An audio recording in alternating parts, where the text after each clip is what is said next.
Donc on va passer à la lecture du dernier chapitre de la partie 2.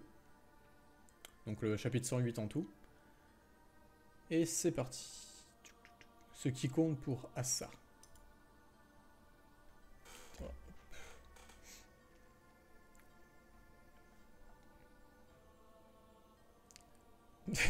Tu as tué beaucoup de gens, 3 ou 4 maximum. Ah oui, c'est vrai que Assa, elle avait un plan. Chapitre d'avant, c'est Yoru qui laisse son corps à Assa. Parce qu'elle voit que ça à faire. Et Assa qui se met à penser un truc et... comment oh, putain, je me rappelle même plus de son nom. Enfin bref, sa pote qui justement se met à paniquer parce qu'elle peut le lire dans ses pensées, qu'elle se met à paniquer en disant putain, qu'est-ce que tu vas faire? Non, pense pas à ça, machin. Donc voilà, on en était là. Yuko, voilà. Mais Yoru, Yuko, je me perds hein, entre les deux. Euh, le démon flamme en a massacré plus d'1 million. Moi j'ai refroidi des gens méchants. Mais après, je vois le design, il fait tellement. C'est tellement un design sorti des Souls. Franchement, si on me dit que Fujimoto il a jamais touché à un Souls, je le crois pas.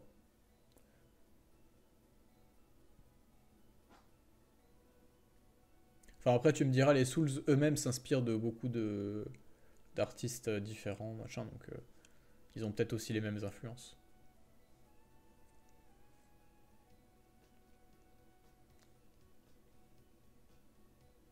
Faut que je lise les chapitres de Chainsaw Man pour regarder tes streams. Ah bah oui, c'est vrai que ça vaut mieux, sinon tu vas te faire spoil. Mais je te rassure, il y aura. Je viens de faire une review de l'épisode. Normalement, il y aura la rediff et tout, donc si t'as raté ça, pas de souci. Donc on fabrique une arme. Qu'est-ce qu'elle va faire comme...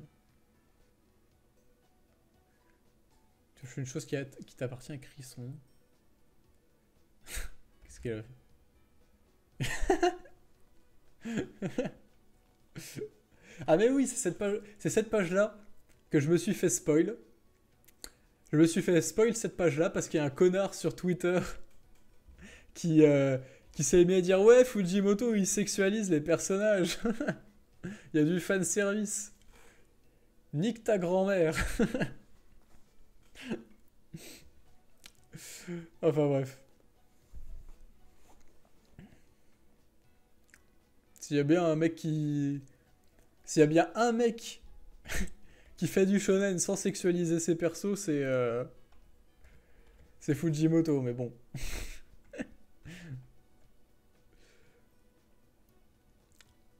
C'est une ref à Kill la Kill. J'ai pas vu Kill la Kill. Et oui, oui, je suis désolé, j'ai pas vu Kill la Kill. Je sais que c'est un gros... un gros... comment monument de l'animation. Un gros monument de la culture de gros weeb. Mais je ne l'ai pas encore vu, mais c'est prévu. Il y a des animés comme ça que j'ai pas vu qui sont terriblement cultes et que leur non-visionnage de ma part est impardonnable. Donc je rattraperai ça un jour. J'ai regardé Black Lagoon récemment. Faut que je regarde. Ah, bah, Kill la Kill. Et l'autre là. Je crois ils sont bloqués dans un trou avec une foreuse. Là. J'ai pas regardé. Que tout le monde marcelle. Cowboy Bebop, j'ai regardé. Non, l'autre là, il est ultra connu là. Gurren Lagann, voilà. Ça, ça, c'est vraiment un truc qu'il faut que je regarde parce que tout le monde m'en parle H24. Donc, enfin, H24, non, mais ça fait partie des gros classiques. C'est comme si tu me dis, est-ce que tu as regardé Death Note, quoi. Enfin, peut-être pas non plus, mais voilà. Bref, Chainsaw Man. Donc, apparemment, c'est une ref à Kill la Kill, merci le chat. Je pouvais pas le trouver, ça. Et oui, je sais que c'est le même staff. De toute façon, ça se voit dans les quelques extraits que j'ai vus. Oui, avec cette phrase, si tu crois pas. Pas en toi, crois en moi qui crois en toi. Ça j'ai déjà entendu aussi un paquet de fois. Je sais que ça venait de Gurren Lagann. Donc voilà. Bref, Chainsaw Man.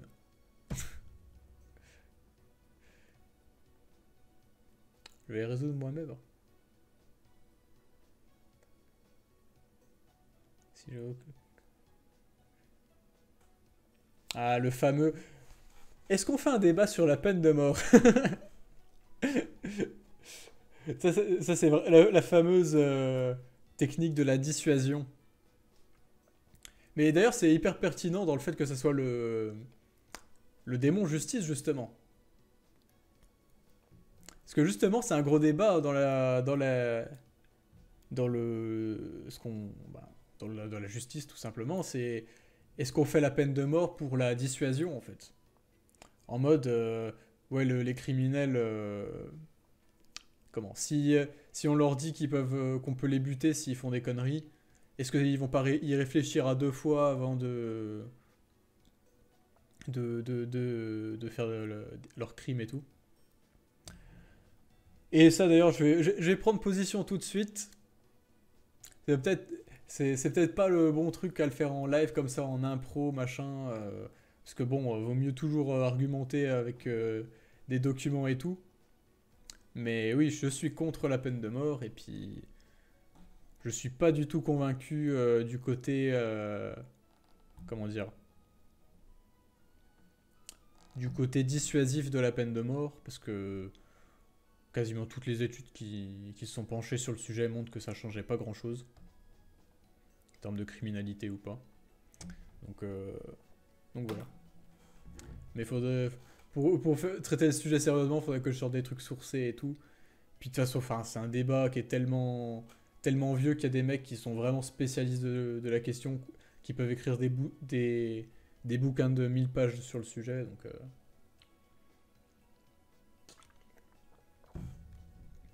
est-ce que moi, ou même n'importe qui sur le chat, a la légitimité de, de, de parler de ce sujet-là et tout? Je sais pas. Enfin, on a tous la légitimité de le parler, mais est-ce qu'il y a quelqu'un capable de le faire vraiment sérieusement? C'est moins sûr. Et puis en plus, le débat de la peine de mort, c'est pas juste la question de la dissuasion. Il y a aussi d'autres enjeux qui touchent le sujet. Mais bref, on pourrait faire un live d'une heure là-dessus.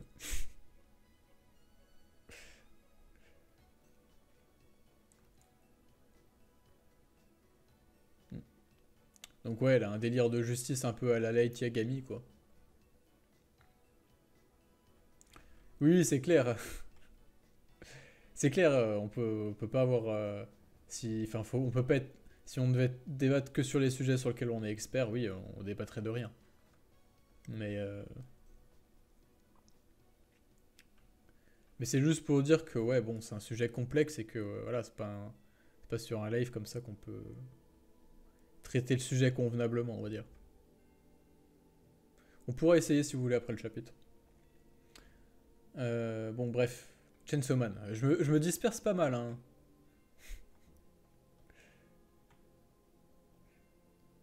Vous êtes comme Chainsaw Man.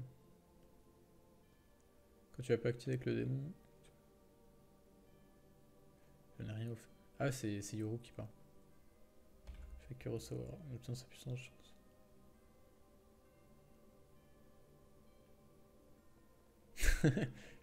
Elle lui parle comme si c'était sa mère.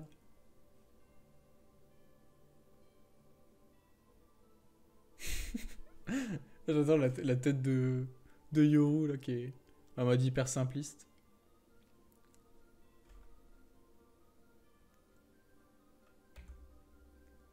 Hein? Hein? Quoi?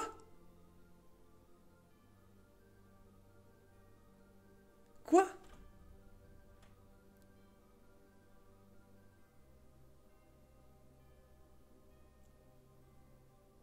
Quoi?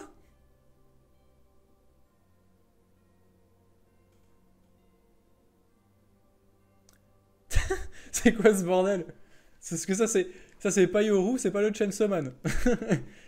Qu'est-ce qui se passe? Ah oui, oui, la double plancher magnifique, oui. Mais putain. What the fuck? Attends, c'est avancé. Ah oui, elle se. Ah oui, le carré juste avant, elle se faisait déjà découper. La case juste avant, là, la première, là. On voit déjà son cou qui commence à se faire découper et tout. J'avais même pas capté. Et ouais, pouah, vache. C'est quoi ce bordel? C'est pas. Est-ce que ça peut pas être. C'est pas Denji parce que ça ressemble pas au Chainsaw Man? Genre. Je sais pas ce que ça fout là. Euh, c'est pas Yuko. Ni Asa du coup. Je pense pas que ça soit. Attends, ça va pas être. Merde. Putain. J'ai plus son nom. Le beau gosse. Le nouveau beau gosse. Yoshida, excusez-moi. Pardon. Est-ce que c'est Yoshida? Je vois parce qu'à part lui ou un nouveau truc, je vois pas trop ce que ça peut être. Mais même Yoshida, il est peut-être pas assez cheaté pour ça. Bon, allez.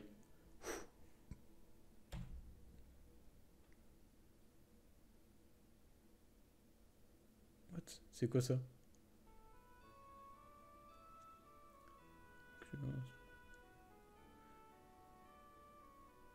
Ah, mais attends, elle l'a découpé avec. Quoi? Ah, c'est elle qui l'a découpé?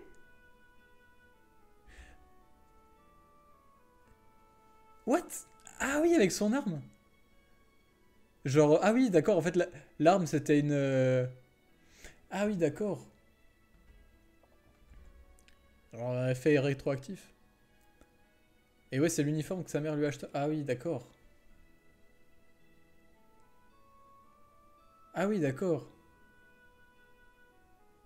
Du coup, elle vient de buter.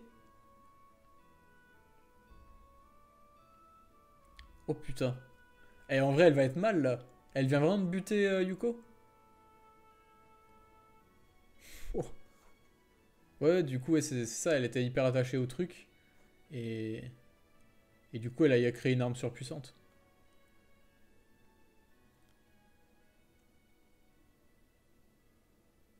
Mais ouais, elle l'a massacré. Je pense pas qu'elle voulait faire ça, hein. Mais c'est même sûr. Je suis con, elle le dit juste avant. Ouais, je vais juste découper la jambe, désolé.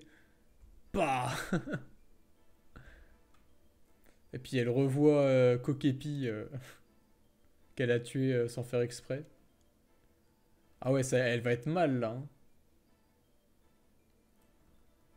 Ouais, en vrai, c'est ça, c'est terrible, hein. Ça, un truc en quel elle tenait a servi au final à massacrer sa seule pote.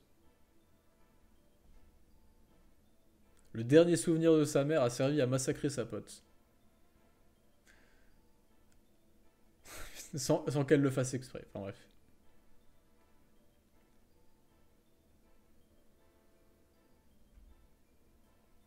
Ah, Coco, elle est petite.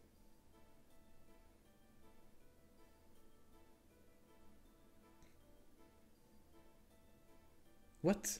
D'où ça sort ça? Ah tiens, ah oui, c'est un chapitre. Je regardais juste si le chapitre faisait bien 20 pages parce que des fois, Fujimoto nous a déjà sorti des trucs de 50 pages dans la partie 2 en plein, comme ça sur un coup de tête. Alors, c'est un chapitre important. Qui c'est celle-là?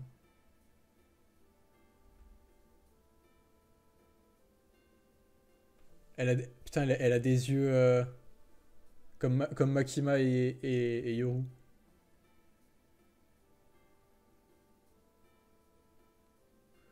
Ma petite sœur.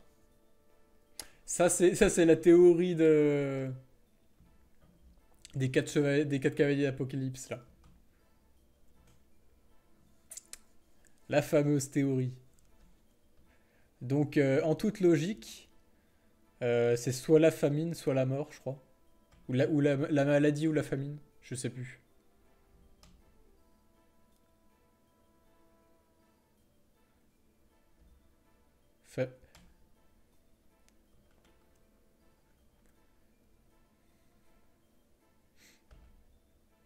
Mais genre si elle peut la sauver. Enfin bref.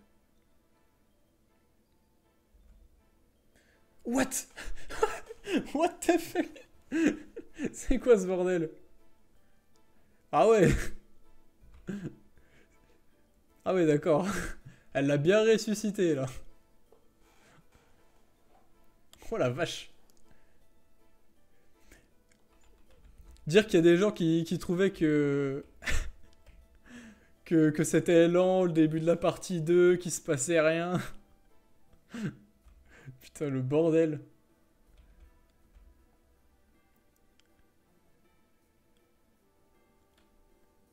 Et pas de pause. Ouais. La Fujimoto, il en peut plus là. Il s'est dit, vas-y, c'est bon. Let's go.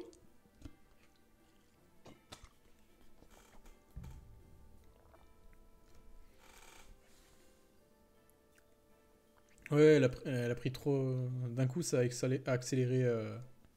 Bah. Bah, de toute façon, c'est le fameux Fujimoto pacing, hein. C'est genre. C'est calme, calme, calme. Et puis d'un coup, paf, ça part en couille. En une page, ça part en couille. Et. Et puis d'un coup, ça devient hyper frénétique et tout pendant un tome. Et puis après, paf, ça retombe. Si on suit la logique de Fujimoto, t'as partie 1, partie chill comme ça, ouais, ça se met tranquille en place et tout. Partie 2, ça part en couille d'un seul coup. Partie 3, grosse dépression. Et partie 4, ça redevient en mode chill, mais avec l'impact de ce qui s'est passé avant. Et après, le cycle recommence.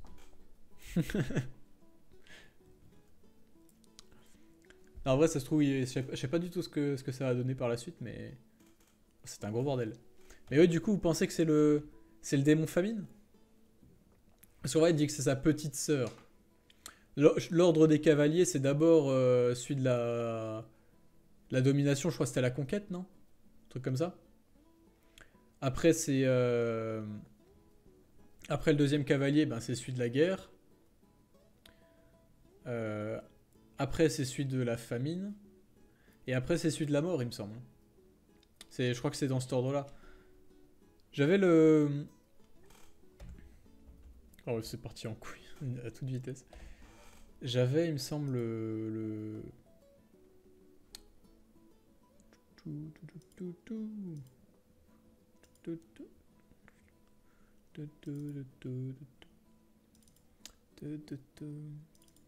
Voilà. 4 cavaliers de l'Apocalypse. Bon, après, ça m'aide pas trop, mais. Lui, ça doit être la mort, je suppose. Euh, Ça doit être la conquête et lui la guerre. Lui, ouais, c'est ça doit être la famine et la mort, je pense. Il porte quoi dans la main, hein? Enfin, bref.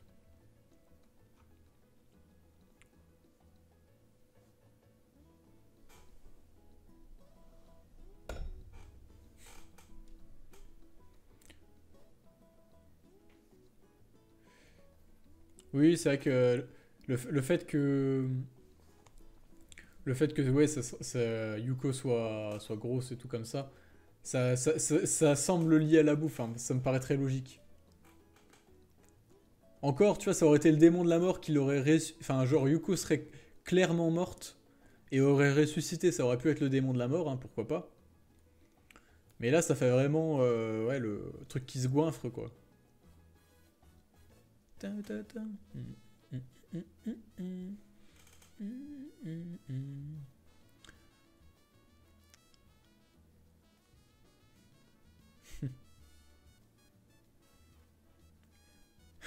C'est sûr, Denji, ça se trouve, il sèche ou alors il est en train de s'occuper de. Comment elle s'appelle de Nayuta.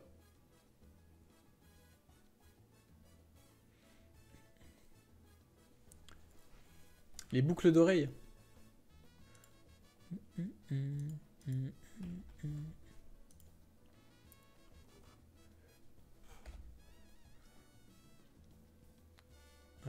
J'arrive pas à bien à voir. Attends.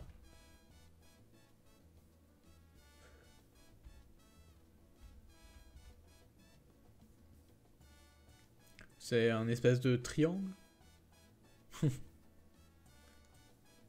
Ah, oui. Bon. C'est pas évident quand même dit comme ça, hein. Mais de toute façon, oui, après, c'est vrai que ça serait logique, dans le sens où bah, tu ramènes la famine et hop. Parce que le démon mort, ça fait un peu le boss final, tu vois. Tu la ramènes peut-être pas tout de suite.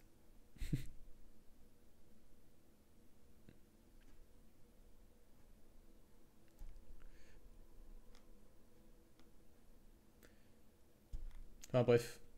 Mais oui, c'est vrai que famine, ouais, c'est le plus logique. Enfin, bref. C'est vrai que c'est marrant que cette théorie se valide comme ça et tout, parce que.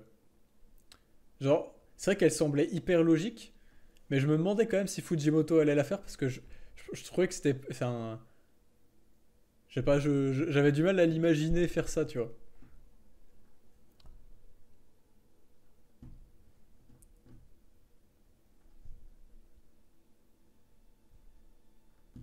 Bah oui, les démons morts sera surpuissant, mais de toute façon, les démons, des démons surpuissants, il y en a des tonnes, hein.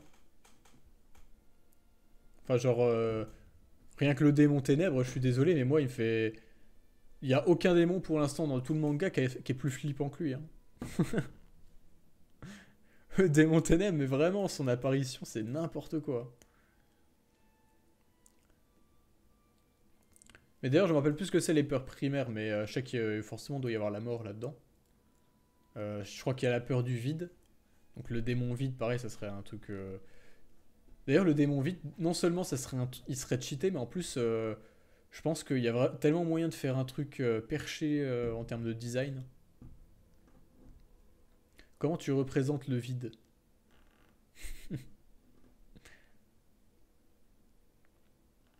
Le démon de la solitude, enfin, ce genre de truc.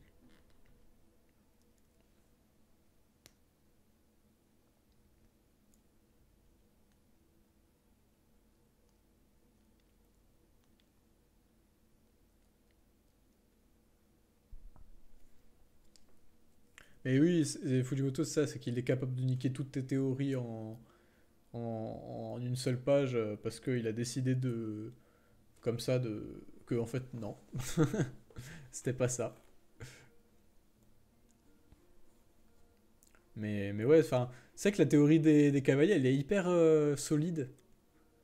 Enfin, elle était hyper solide de base, quoi. Mais elle était aussi. Enfin, c'était facile que ça soit pas ça non plus, tu vois. Dans le sens où tu sentais que c'était pas obligatoirement un truc à exploiter et tout, machin.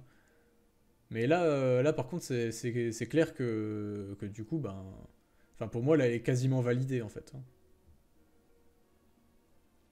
Et oui, en plus, le terme petite sœur, c'est vraiment le truc qui appuie le plus et tout, hein. Et d'ailleurs, je me demande quel est le rapport entre démons de la guerre, démons de la famille, de la famine, pardon. Tout ça avec Makima. Je me demande si Makima est un genre d'électron libre, si c'est tous des électrons libres, si elles avaient des. Si elles se parlaient comme ça un peu entre elles et tout. D'ailleurs, je dis entre elles, mais c'est parce que pour l'instant, il n'y a que des femmes, mais on sait pas si le démon mort, c'est une femme aussi. C'est vrai que c'est marrant que ce soit que des meufs. Je pense que le démon mort, ça va être une meuf aussi. Par contre, faut que si le démon mort fait une référence à la mort de Sandman, là, franchement, je pète un plomb. Là, ça va être. Là, je mets Chainsaw Man meilleur manga de l'histoire.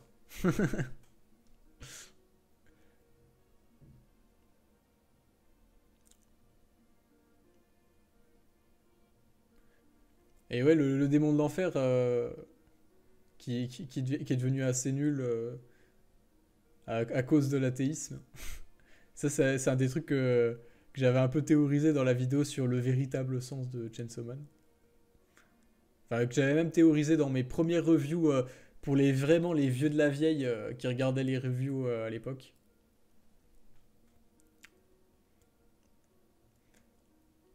Makima avait l'air de vouloir les tuer. Ouais, c'est vrai.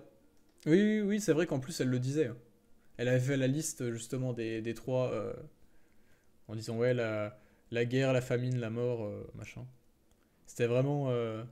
C'est vrai que c'est ça qui est marrant. Je me demande si justement il y a. Je sais pas si. Je me demande s'il y avait une relation qui allait plus loin que ça entre elles, une rancune personnelle ou quoi. En vrai, je pense pas, hein, mais.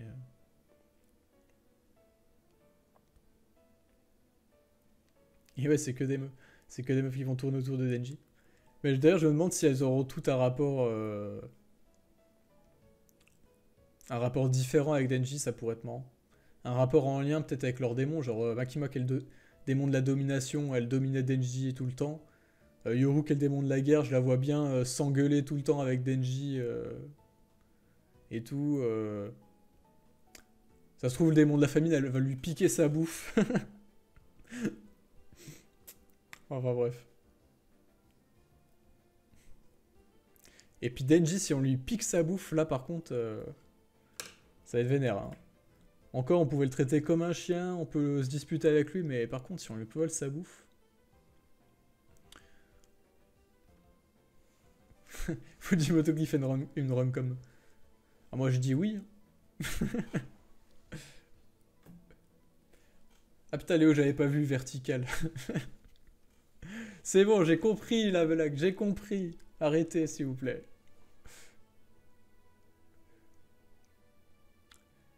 Est-ce qu'il y a déjà eu des refs à Sandman dans Chainsaw Man?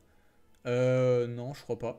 Enfin, là comme ça, il y a rien qui me vient en tête. Mais par contre, je trouve qu'il y a des similitudes sur certains trucs. Genre, il y a un truc que je kiffe dans Sandman et que je kiffe dans Chainsaw Man, c'est la capacité qu'a Fujimoto des fois à prendre des détours qui techniquement servent à strictement rien et qui font tout le charme de certains trucs. Genre, tu vois, par exemple, dans ma vidéo sur comment sur l'arc de l'enfer expliqué en majuscule, bien sûr. Euh, J'avais dit justement qu'un passage que j'avais kiffé, c'est le moment où il y avait un des trois frères tueurs là qui prenait l'apparence d'un mec qu'il avait tué et qu'il allait chez le pote de mec qu'il avait tué dont il avait pris l'apparence et qu'ils se mettaient à discuter entre eux et qu'en fait il discutait avec lui comme si c'était vraiment son pote quoi. Et que le mec, le pote du gars qu'il a tué dont il a pris l'apparence, bah, il va lui donner des vrais conseils et le gars il va être limite en dépression, en chialé et tout. Et genre, t'as tout un chapitre là-dessus quasiment et le chapitre il sert à rien. Genre vraiment, narrativement il ne sert à rien. Enfin narrativement, dans la trame principale de l'histoire et tout. C'est comme si c'était un. Comment on appelle ça pas un spin-off, un hors-série, quoi, un HS, un fillers. Mais c'est génial. C'est génial quand même, parce que genre, ça rend le truc hyper émouvant. Comme dit Asriel, on finit toujours le job. Et, et ouais, c'est vraiment un truc que je trouve génial dans la narration de Fujimoto. C'est qu'il se permet comme ça de se faire des hors-sujets comme ça au pif. Et que ça soit génial. Et c'est un truc que dans Sandman on retrouve tout le temps. Dans Sandman, vraiment, des fois il y a des trucs. Tu vas voir un chapitre entier de 30 pages, mais de genre de 30 pages de comics, donc c'est comme si c'était 150 pages de manga, quoi. Où en fait tu comprends pas ce qui se passe parce que ça a aucun rapport avec ce qui s'est passé avant. Et genre c'est à la fin du truc que là tu te rends compte du lien que ça fait avec tout ce qui s'est passé avant. Et où tu te rends compte qu'en fait il a juste fait un giga détour juste pour amener la suite de ce qu'il y avait avant et c'est génial. Je pense à tout un passage, je crois que c'est un perso c'était dans les premiers tomes qui s'appelait John Dee qui va dans un bar et pendant 24 heures il va dans le bar et c'est la folie totale. Il torture les gens, il fait des jeux sadiques et tout avec eux, machin. Et tout ça pour qu'au bout des 24 heures, ben, t'as un mec qui rentre dans le bar, je crois. C'était juste pour amener ça. Ou alors il s'en va du bar, je me rappelle plus. Mais bref, c'est génial. Et il y a plein d'autres moments comme ça dans Sandman. Il y a même un arc entier, enfin un tome entier là-dessus où c'est que des mecs qui racontent des histoires. Tout ça pour que tu te rends compte que tout fait partie d'une autre histoire. Enfin bref, c'est un truc de fou. Donc ouais, oui, il y a des points communs entre Sandman et Chainsaw Man. Et d'ailleurs, j'invite tous ceux qui connaissent pas Sandman à lire Sandman parce que c'est génial. Si vous avez jamais vu, si vous avez jamais lu de comics de votre vie, je pense que c'est un super truc pour commencer parce que c'est vraiment génial. Graphiquement, c'est incroyable. Il y a plein d'idées de découpage, de mise en scène et tout qui sont géniales et que tu verras jamais dans un manga. Et, euh, et même s'il faut s'habituer un peu à la narration parce que c'est une narration qui est quand même vachement différente de celle des mangas, c'est génial. Enfin, bref, lisez Sandman. Donc, Chainsaw Man, oui. Parce que je me suis un peu emballé. Comme d'habitude, je fais des digressions. Euh...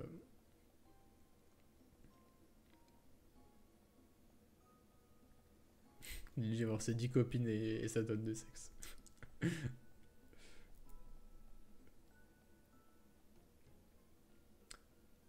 Et oui, c'est vrai qu'il y a peut-être ce côté-là aussi qui m'a voulu les tuer parce que, ouais, elle était fan d'une Chainsaw Man et que les autres étaient son ennemi, quoi. Surtout qu'en plus, elle dit bien que Denji a affronté les 4 cavaliers, là. D'ailleurs, ça, c'est un des trucs qui me chiffonne un peu. C'est que Makima dit que quand elles sont affrontées. Enfin, Makima, elle dit, ouais, quand t'as affronté les 4 cavaliers et tout. Et. Mais elle dit ça comme si elle se comptait pas dedans. Comme si les 4 cavaliers, ben, enfin, comme si elle en faisait pas partie. Alors que pourtant, tous les signes nous montrent qu'elle en fait partie, parce que c'est le démon de domination, mais on peut rapprocher ça à la conquête. Elle a les yeux. Forme bizarre, là.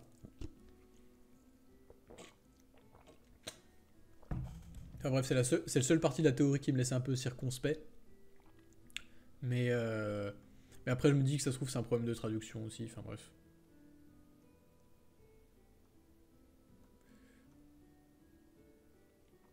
Une sorte de rivalité entre les cavaliers, ouais, peut-être. Euh,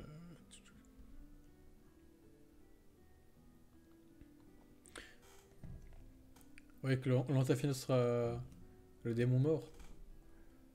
Mais en vrai, tu vois, je sais pas. C'est Fujimoto quand même. Mettre le démon mort en boss de fin, ça serait trop simple, tu vois. Genre. Fujimoto, c'est le mec qui s'est pointé en commençant son manga en disant ouais, le boss de fin, le démon ultime et tout, celui qui fait peur à tout le monde, le fléau de l'humanité, machin. C'est le démon flingue et tout, faut réussir à le buter, machin.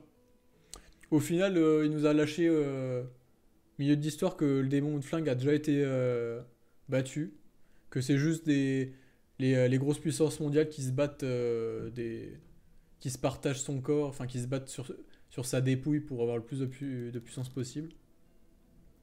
Et en plus, on nous a montré avec l'arc de l'enfer, là, des assassins internationaux, que le démon que le démon des ténèbres était beaucoup plus puissant et tout.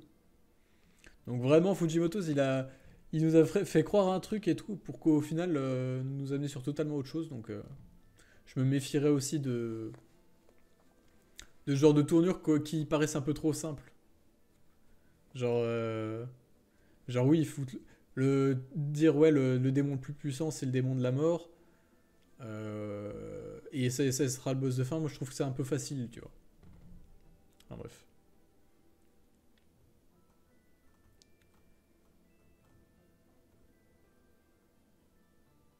Sandman, ça me fait plus penser à un recueil de contes qu'une BD. Ouais, c'est vrai, c'est pas faux. C'est pas faux, mais après, c'est le but un peu de. Genre, c'est le principe même de la BD, vu que de toute façon, comment le Sandman, ça nous raconte l'histoire du dieu des rêves, en gros. Donc, forcément, ben, c'est onirique, quoi. Donc, ça peut que être dans ce format-là. Enfin, bref. Bon, on va rester sur Chainsaw Man, sinon je vais parler pendant des heures. Que Makima était une itération précédente. Que c'était une itération précédente de Makima qui se rappelait comment. Bah, Makima, je trouve. Enfin, j'ai l'impression que. En tout cas, elle donne l'impression d'être vraiment vieille. Mais après, il y a aussi le fait que d'après ce qu'elle dit, hein, elle serait omnisciente, enfin qu'elle connaîtrait tout ce qu'il y a à connaître. Et d'ailleurs, que c'est pour ça que le pouvoir, que la meuf, que le démon d'Halloween, là, bah, utilise pas son pouvoir contre elle dans l'arc des assassins internationaux quand Makima va la buter. Parce que, tout simplement, ça aurait aucun effet par Makima parce qu'elle est déjà omnisciente. Et que c'est pour ça qu'elle peut pas être battue en criant Halloween, Halloween, Halloween. Euh, Enfin bref, et du coup, oui, c'est vrai qu'on peut pas trop estimer l'âge de Makima parce que d'un autre côté, si elle est omnisciente, bah, c'est comme si elle avait un âge infini, quoi.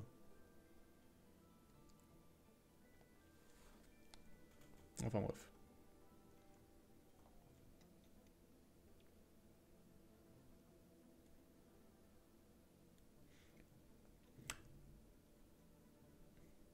Après, oui, je pense que Makima a affronté Denji, ça c'est sûr. Elle le dit, elle le dit mot pour mot, c'est... comment quand elle le bat, elle lui disait que c'était la deuxième fois qu'il le battait ou un truc comme ça. Mais d'ailleurs, c'est dans son combat contre Denji, enfin Denji, contre le Chainsaw Man, enfin, c'est après ce combat-là que Pochita s'est retrouvé dans son état, quoi, en petit chien blessé et tout, et qu'il a rencontré Denji.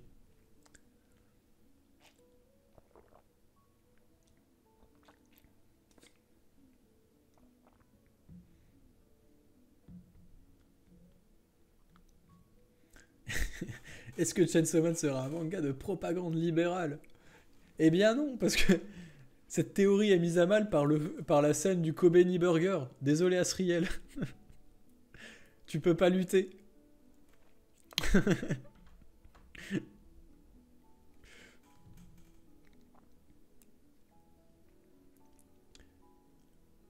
cavaliers semblent avoir une mémoire qui outrepasse les cycles de 1 à 15. C'est vrai que ça c'est pas faux. Bah, de toute façon, en plus, Makima disait qu'elle était omnisciente, c'est peut-être le cas aussi de tous les cavaliers. Enfin, ou au moins peut-être dans une certaine mesure.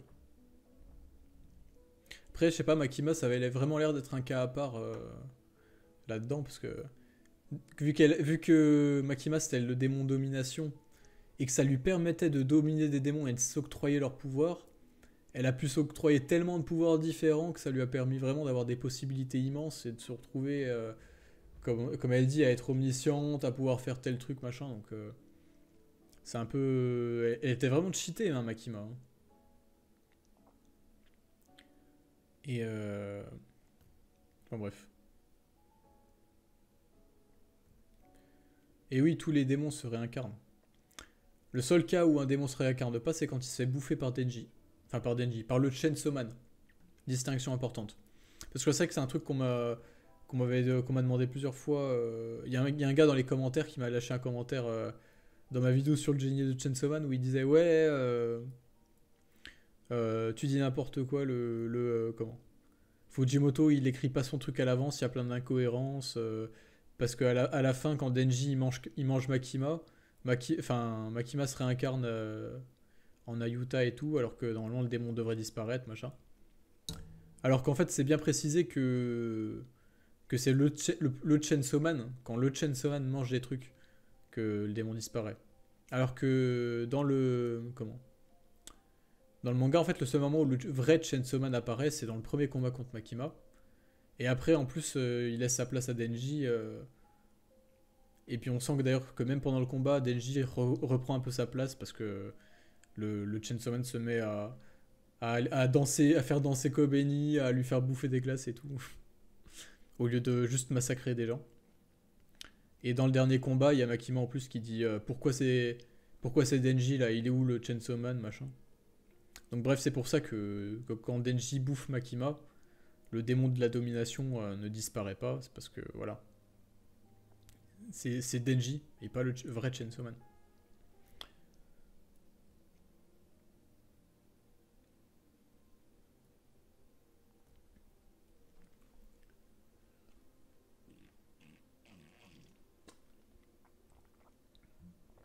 Mais c'est vrai que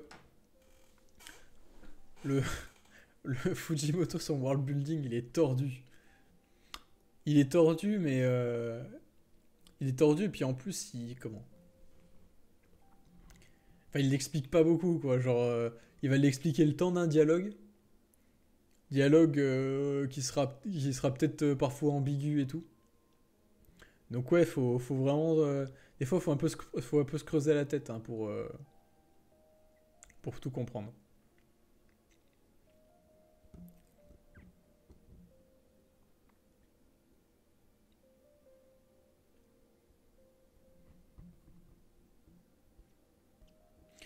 Bah, les peurs primaires, techniquement, si. Comment? Enfin, normalement, n'importe quel démon, si le Chainsaw Man le bouffe, il disparaît. Donc, en tout cas, c'est ce que Maki m'avait l'air de dire, puisqu'elle disait qu'elle allait lui faire bouffer la mort, la famine et la guerre. Ça veut dire qu'elle aurait pu faire disparaître les trois.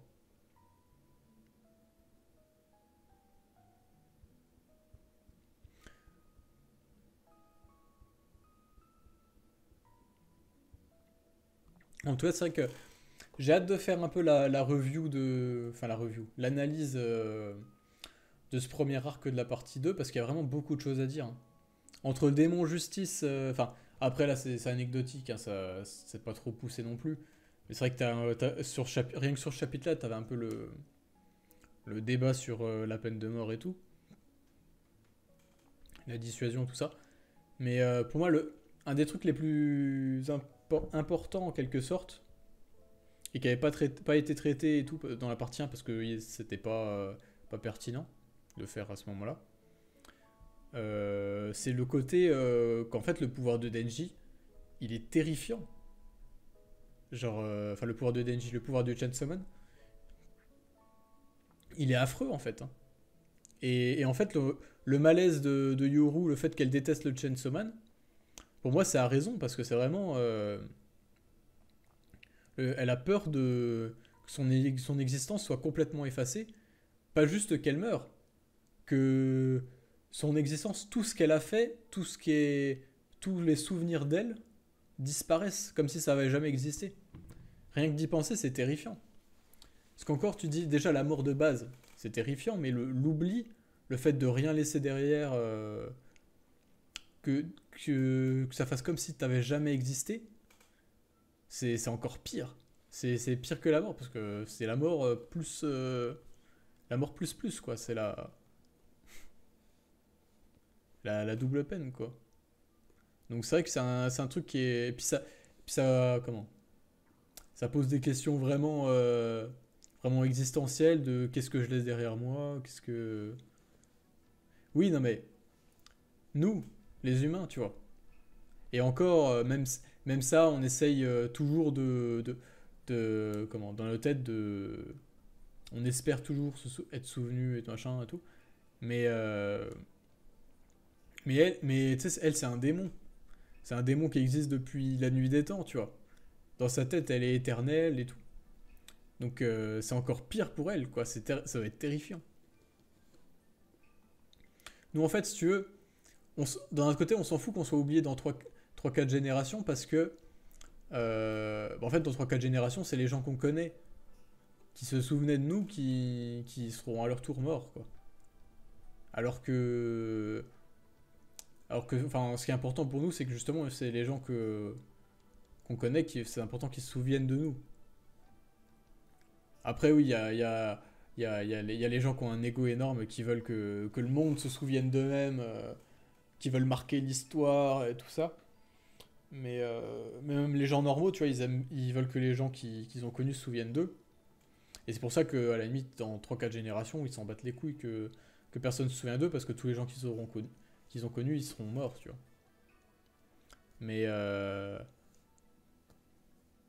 mais par contre, si tu dis à quelqu'un que quand tu meurs, bah, tous tes proches, ils oublient complètement ton existence, bah, ça pique un peu quand même. Enfin bon, après, on peut se dire aussi que de toute façon, on est mort, on s'en bat les couilles. Ça change rien pour nous, mais. Et voilà, c'est un débat intéressant en tout cas.